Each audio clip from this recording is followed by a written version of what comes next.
As a fight fan, I'm no longer interested in Conor. I think the storylines are much better now that he's gone. I think we had this great golden era of him being in there. I think he was had a lot of excitement. But after he got his butt kicked by Dustin Poirier 2 times in a row, I'm sorry to say this, but Conor McGregor, and you could clip me on this, Conor McGregor is no longer an exciting fighter that I want to watch in the UFC.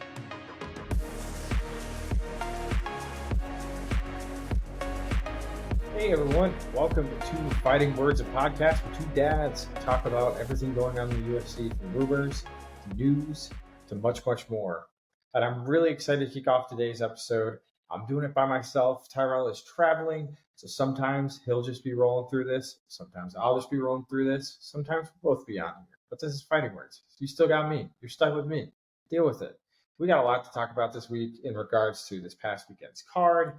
There's a lot of crazy stuff that happened. And so let's just jump right into it. So, Igor Severino and Andre Lima, flyweight contenders, flyweight fighters. Well, you think that, flyweight guys, have a normal process. They get out there, they fight, they do whatever.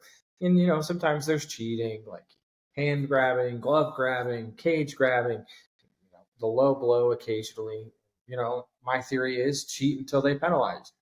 Well, Igor Severino got penalized, definitely. And he definitely cheated way harder than he should have. So what do I mean by that? Well, he ended up biting his opponent, like in the arm, through his mouthpiece, leaving this like nice sized gash in the middle of his bicep. And it looks like deep. Like you could see the teeth marks. You could see that, Andre was like, what the heck's going on? Like, why is this happening? And like you could kind of see some commotion, and they stopped the fight. And they saw the bite on it, and then they waved it off. And then Igor promptly gets cut from the UFC like an hour later after this happens. Now, Andre Lima then not only gets a fight in the night bonus, because of kind of Dana White's apology to him, but then they rename it. They call it the fight of the night. And then he goes and he gets a tattoo. Now, I don't know. I don't know if I have solid opinions on if he should have gotten that tattoo. I think it's really funny. I don't know if it encourages other stupid antics like this down the road, but this was insane. Like, we've seen Mike Tyson bite an ear off, and UFC now officially got hit their official biting. I know there's been other like small things here and there. Like I believe Ronda Rousey bit Kat Zingano at one point. Like I know there are things that like happen in the octagon, like, oh yeah, she bit me, or like the Michael Chandler. He got his finger bit when he was trying to fish hook Dustin Poirier. There's been like stories, but when we see it on video, and we can't really see it from the angle that they're grappling on, but like where the camera is. But the fact that he like literally shows his bicep and it's got this nice solid tooth like clamp down mark. I don't know what Igor was thinking either. Like I don't know what he was thinking. Like it's not like he was in a losing position for the fight. He was like, it was a very close fight. It was a very contentious fight. It was a very good fight. And then he just goes and like, I don't know if like he just goes in there and he just bites him. I don't know if he was thinking like, hey, like I'm going feral right now. Like I know some people are like, I'm back up against the wall. I kind of just have this animal instinct and just decided to bite down. But like, it's impressive, like that he even left that much of a gash, because like you're biting through a mouthpiece, and mouthpiece is like, if you put any sort of like any sort of fighting equipment on, you should know that like when you're going into the ring and you're putting a mouthpiece, like you ain't biting through crap. And so the fact that not only was he able to bite through, but leave as deep of an impression, and not only a deep of an impression, like to have somebody have that as their like roadmap to do a tattoo, that's insane. And I'm glad that Dana decided to cut him, because obviously it shouldn't be condoned or promoted. I mentioned at the top of the show, like, hey, we should all be okay with a little bit of cheating because the refs really don't call it. And that's the rationale there. I don't care if if the refs aren't going to call it, if they're not going to call cage grabbing, if they're not going to call glove grabbing, if they're going to penalize you, which the refs have a very long leash before they penalize you, then have at it. Abuse the rules. I mean, the best cheaters, the best cheaters don't get caught. They just use the system to their advantage. But this guy, I have no idea what he was thinking.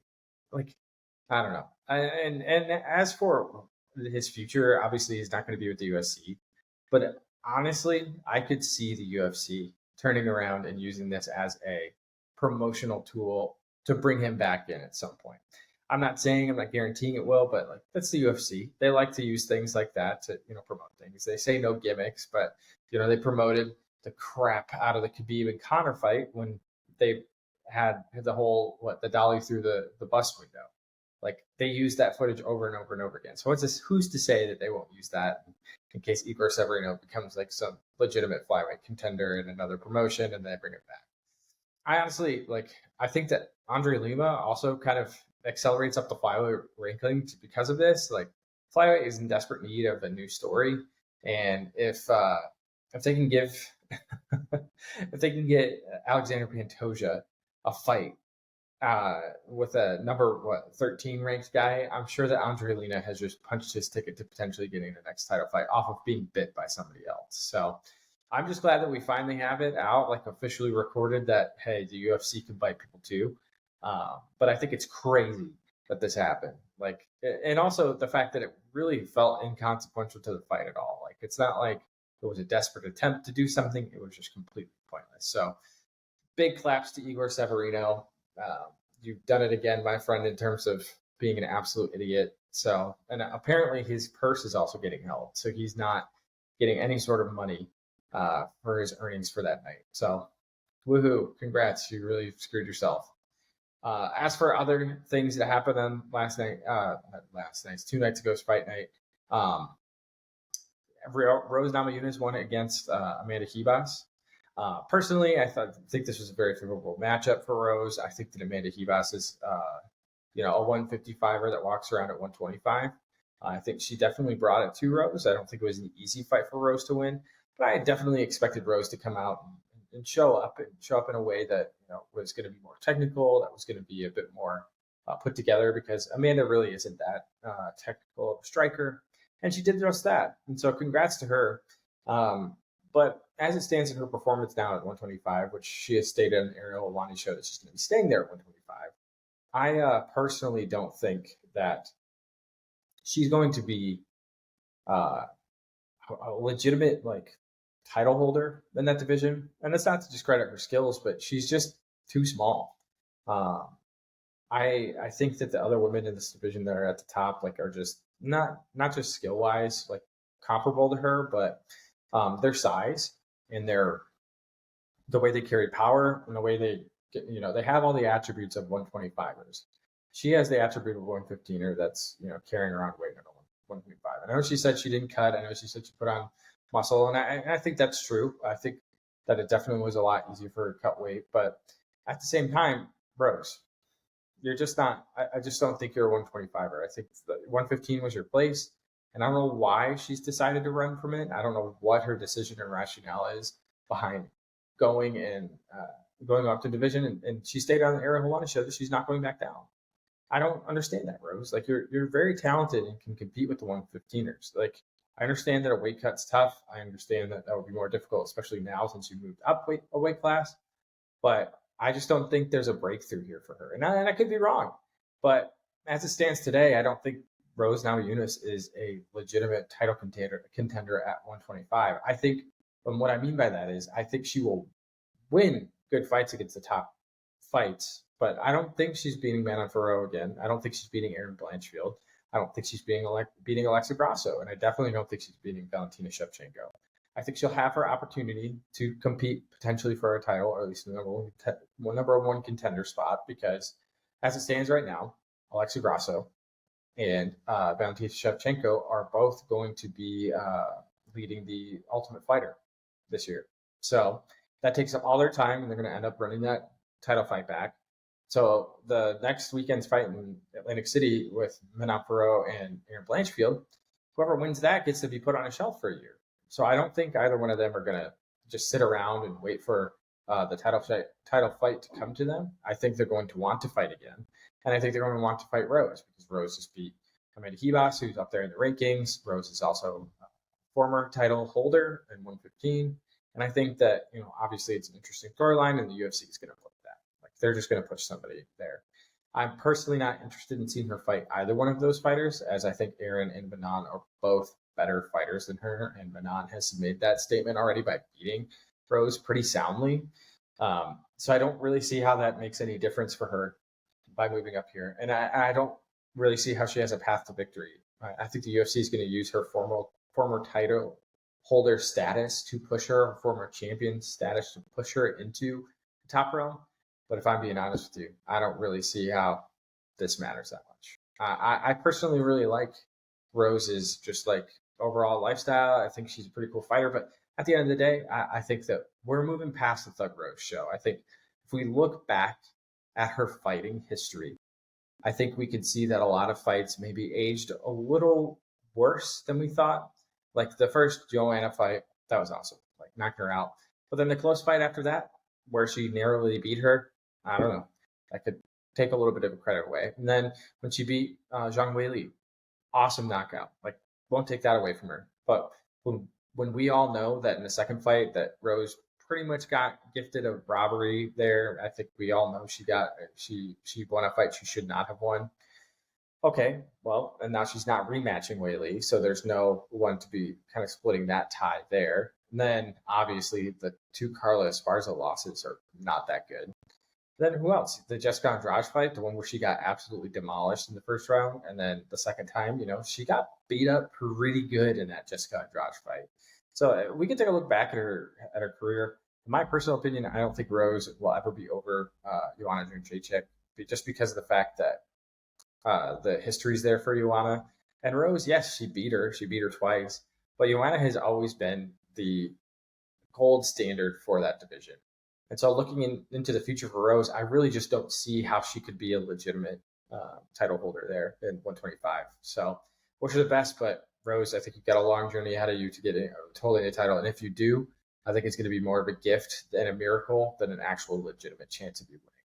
So that's all I wanted to recap from the weekend. I saw some other comments coming through over this past week about the PFL. I don't like talking about the PFL. I don't even like the PFL. But I feel like I have to talk about it because it really just pissed me off today. I was listening to some interviews with Don Davis. First one when he was on Ariel Helwani's reacting to the UFC settlement. One, just a side note as an opinion to the UFC settlement, Dana White and company got away with highway robbery there. In my opinion, obviously I knew they were going to settle. The guys on the case don't have enough money to go up against the UFC. But holy cow, the fact that now these UFC fighter contracts are no longer going to, they're going to have an asterisk at the bottom, not allowing them to have class action lawsuits against them. So whatever they're written in stone. I think that further solidifies two things. First off, the contracts and fighter pay are still going to be a problem in the UFC. And two, anybody who thinks that they're going to create another promotion that's still as good as the UFC is sorely mistaken. The reason why I say that is because when the UFC kind of creates this aura of we're the best premier brand, and then they lock out actual like contractual obligations to things, it's going to keep their brand over their fighters. I know Tyrell and I in our last episode, we debated, hey, like who's the better before or after, and that was a really fun debate. I do agree with Tyrell on some of his points there. I think that the UFC's brand is very important. I think they view it more important than the fighter brand.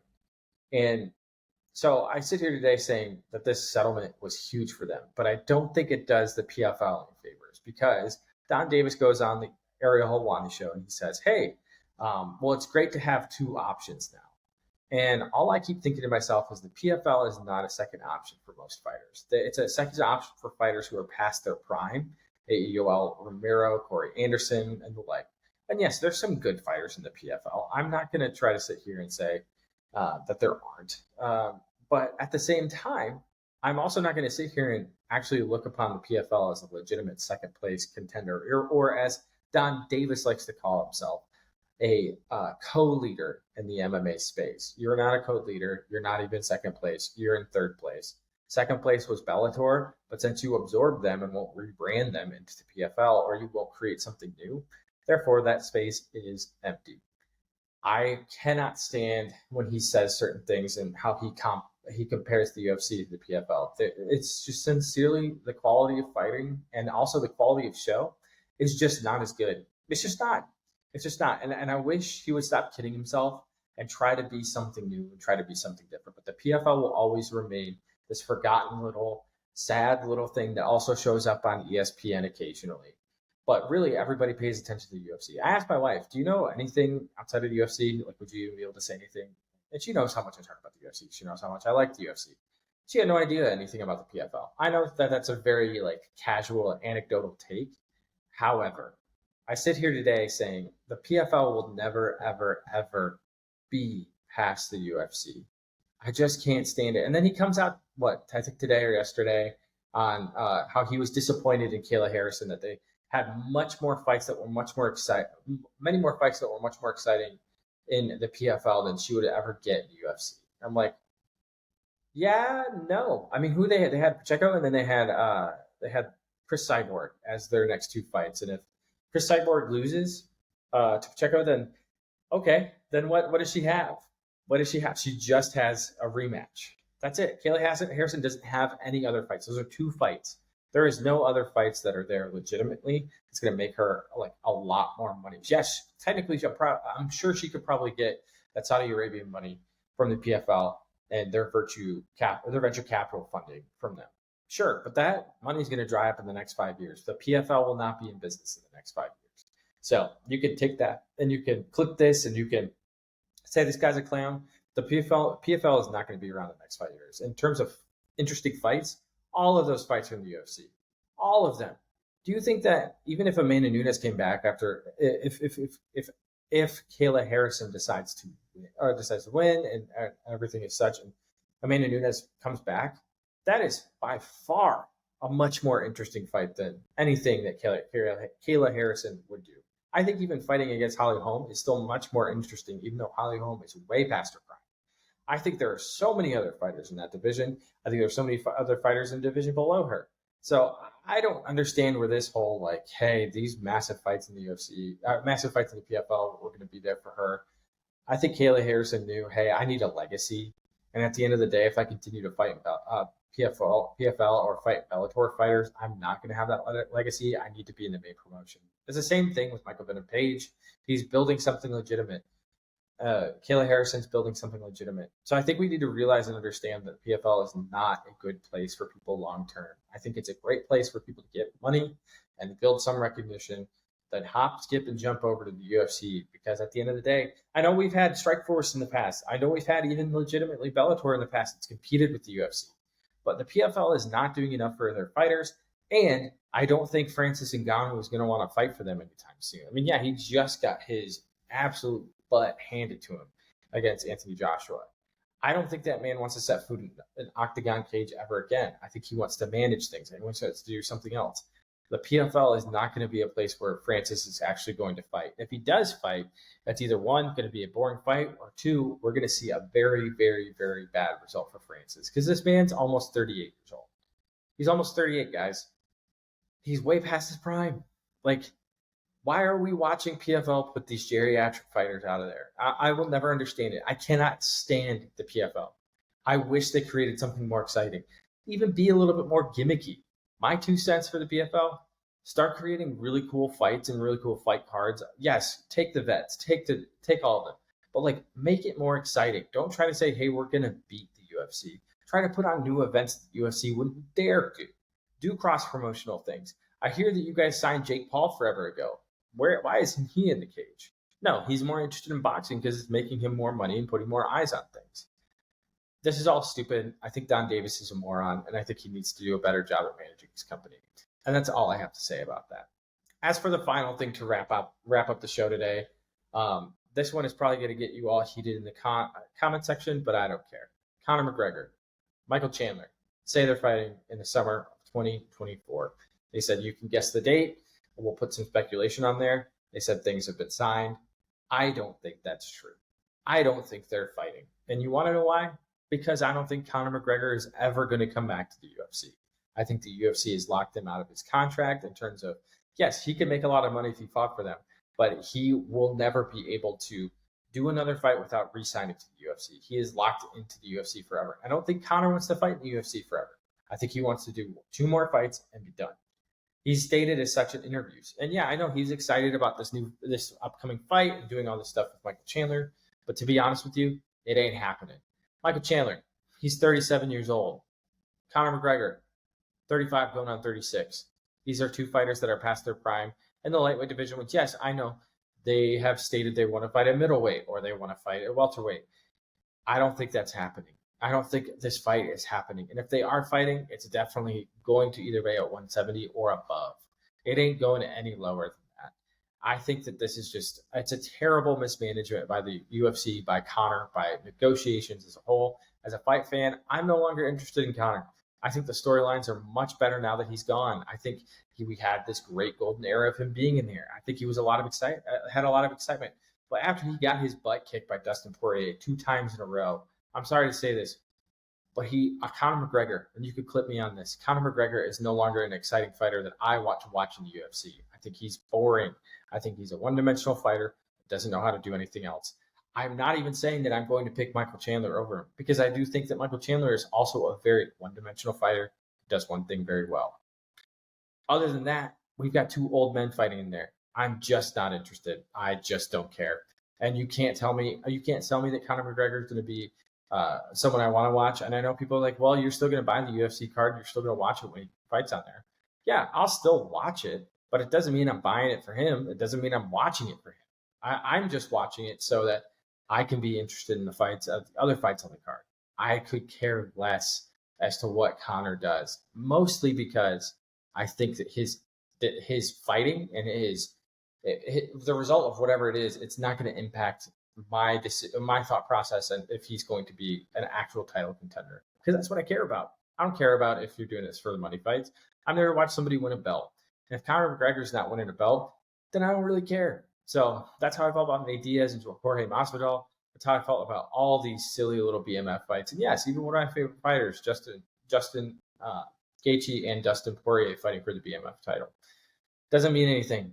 Make those number 1 contender fights. I don't care. This is just a silly thing. It's a silly gimmick, and it needs to stop. So, Conor, until you actually get something signed, and we have proof of it, you're not fighting. You're going to continue to promote Roadhouse, and ultimately, that's where it ends up for me. I think this whole fight announcement with Michael Chandler is really just to promote Roadhouse one more time, and I think we're really not in for a treat this summer. So, obviously, I could be wrong. Obviously, there's some more details that might come out about this. I'm reacting to it how I see it. I don't think he's fighting. I don't think he's ever going to fight Michael Chandler. And it feels really bad for Michael because he's a really, really, really nice dude. So with that being the case, I'm going to wrap up today's show. This has been Fighting Words. If you liked what I said, if you think you have some things to share, if you want to respond to what I've said about Conor McGregor, the PFL, the bite of the night, whatever the case may be, please give us a like, subscribe, leave us a comment. Let us know what I did, what I talked about. If you liked it, if you didn't, okay, cool. Tell me that you didn't like it. I saw you guys in the Instagram comments. I saw you guys in the YouTube comments. Get over yourselves. I'm here. I'm talking. Talk back to me. I can't wait to hear more about it. Talk to you guys next week.